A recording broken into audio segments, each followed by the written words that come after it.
এশায়ের পরিপ্রেক্ষিতে এশায়ের নিরপেক্ষতা বজায় রাখতে হবে। এশায়ের ক্ষেত্রে নিরপেক্ষতা বজায় রাখতে হবে। এশায়ের ক্ষেত্রে নিরপেক্ষতা বজায় রাখতে হবে। দ্রব্যমূল্য বৃদ্ধি হচ্ছে তৃণমূল সরকার জবাব দাও। দ্রব্যমূল্য বৃদ্ধি হচ্ছে কেন্দ্রীয় সরকার জবাব দাও।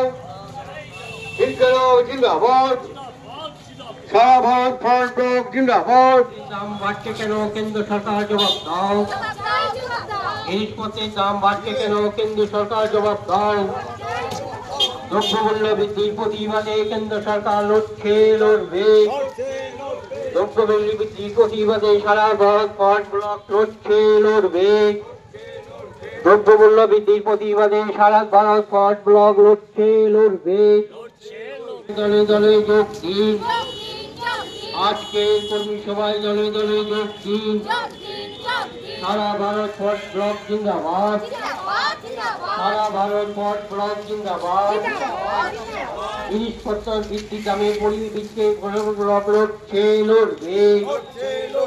দ্রব্যমূল্য বৃদ্ধির পরিবর্তে ফ্রন্ট ব্লক লড়বে। দ্রব্যমূল্য বৃদ্ধির প্রতিবাদে ফ্রন্ট ব্লক লড়ছে। আমাদের দেশে ভয়াবহ মূল্যবৃদ্ধি আর বেকারি। আমাদের কেন্দ্রের যে সরকার আছে সেই সরকার মূল্যবৃদ্ধি কমাতে ব্যর্থ এবং কর্মসংস্থানে কোনো সুযোগ সৃষ্টি করতে পারছে না। এবং রাজ্যে যে সরকার আছে এই রাজ্যে জিনিসপত্রের দাম বাড়ছে, সরকার নীরব এবং ঘরে ঘরে বেকার, কোনো কর্মসংস্থানের ব্যবস্থা নেই। অথচ আমাদের রাজ্যের মুখ্যমন্ত্রী তিনি কথা দিয়েছিলেন এই রাজ্যে বেকারদের কর্মসংস্থানের ব্যবস্থা করবেন, কথা দিয়েছিলেন জিনিসপত্রের দাম কমানো। এই দুটো ক্ষেত্রেই রাজ্যের মুখ্যমন্ত্রী চরম ব্যর্থ।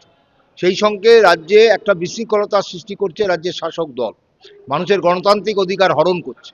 তার বিরুদ্ধেই ফরওয়ার্ড ব্লক তার নিজের যে ক্ষমতা সেই ক্ষমতা নিয়ে পশ্চিমবঙ্গে মানুষকে সংগঠিত করছে, বিভিন্ন জায়গায় কর্মী সভার মধ্য দিয়ে কর্মীদের সংগঠিত করছে এবং আগামী দিনে একটা বৃহত্তর আন্দোলনের পথে আমরা যাব।